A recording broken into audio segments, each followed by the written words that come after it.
Hello, I'm Jonathan Van Bilsen from photosNtravel, and this is travel news you need to know. Traveling around the world is of course limited at best. This month's travel news update focuses on places around the globe which you'll want to know about once we're able to travel freely again. A funny thing happened on the way to the Forum. It must have been quite a shock to the National Roman Museum when they received a unique package from an American tourist. When they opened it up, they found a rock along with a short message expressing the sender's regrets of having taken the tiny item. The rock, however, was not a regular rock. It was actually a piece of marble from an ancient Roman ruin. As if stealing the archaeological artifact was not enough, the sender also said they felt shame for writing on the piece of marble. She went on to say, "I spent hours trying to remove the writing, but without success." The message on the bottom of the rock reads, "To Sam, love Jess, Rome, 2017. It is a spontaneous gesture and the fruit of conscious reflection, the director said. Maybe being cooped up by the coronavirus pandemic made her reflect a bit and jogged her conscience.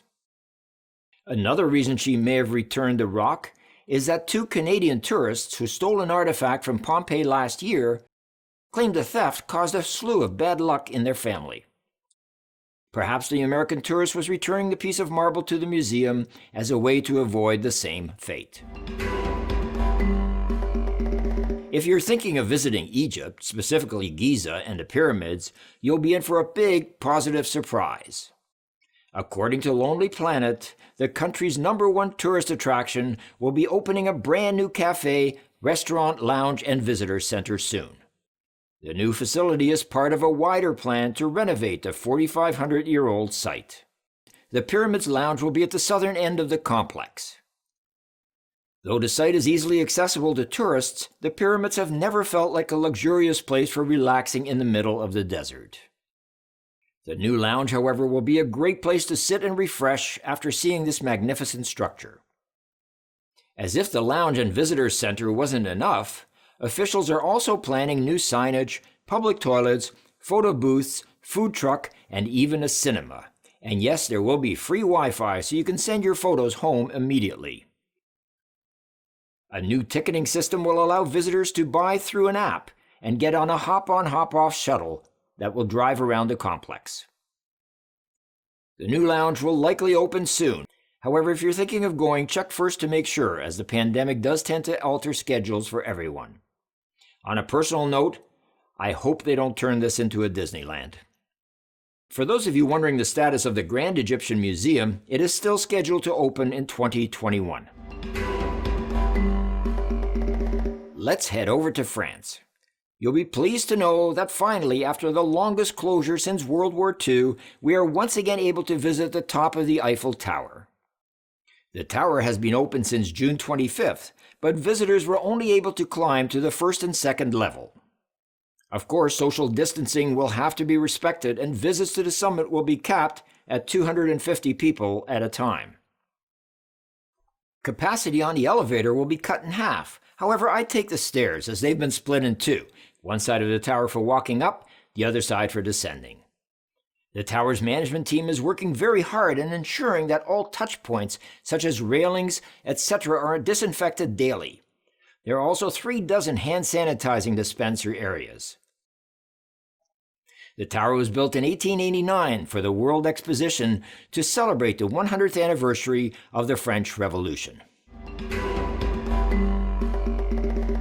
The world's most famous crosswalk gets a brand new coat of paint. London's Abbey Road Crosswalk, where the Beatles posed for their Abbey Road album cover more than 50 years ago, got a paint touch-up while the street was tourist-free during the pandemic lockdown. The Instagram account for Abbey Road Studios shared a photograph of workers repainting the white stripes. The crosswalk is typically flooded with tourists waiting for a break in traffic to strut across and have their picture taken. Every 3 months, the walls near the crosswalk are repainted to cover all the graffiti Beatle fans leave, but it's much more difficult to paint the road. You can see the street's new bright white lines in action on the live Abbey Road webcam. In 2010, the government designated the crossing as a site of national importance by the British government. It can only be altered with the approval of local authorities. Last year, Abbey Road Studios built a backdrop where tourists could recreate the Abbey Road album art without blocking the street to celebrate its 50th year anniversary. India has decided to make a major tourist decision. A plan to reopen the famed Taj Mahal to visitors was scrapped after the city of Agra saw a spike in COVID-19 infections.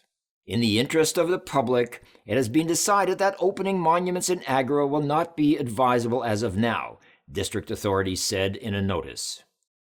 Monuments including the Taj Mahal have been closed since March, and it wasn't clear when it would reopen.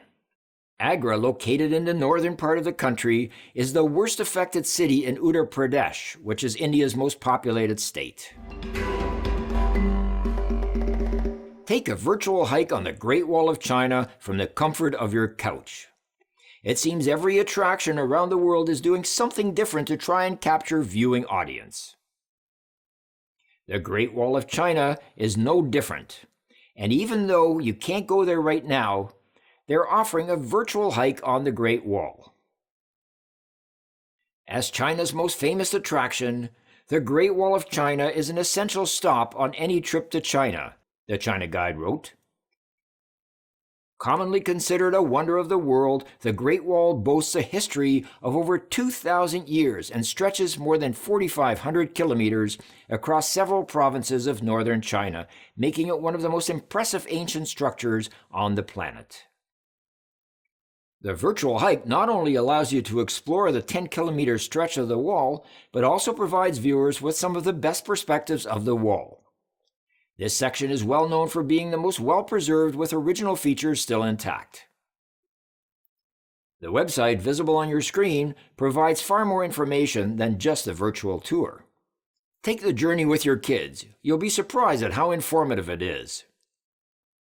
Of course, China is hoping you'll feel so inspired by the tour that you'll want to make an actual visit once this is all behind us. We're certainly moving to a virtual world. For most of us, not being able to travel is really missing out. But what if I told you there's still a way to see some of the most fantastic attractions around the globe, all from the comfort of your living room? From the splendor of Machu Picchu to the uniqueness of Rapa Nui. From Edinburgh Castle in Scotland to the polar bears in Churchill, you now have an opportunity to see it all, and all you need is a Wi-Fi connection.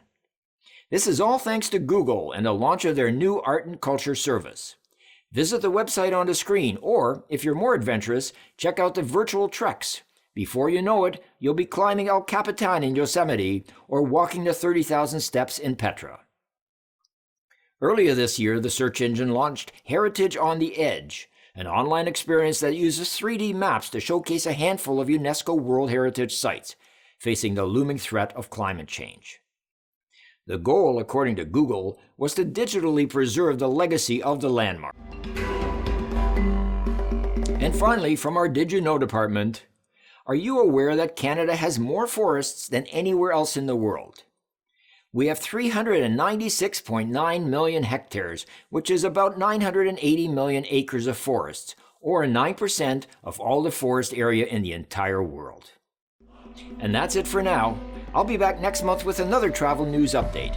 Please email me your questions and comments. I'm Jonathan Van Bilsen for photosNtravel, where we bring the world to your doorstep. And always remember, travel safe.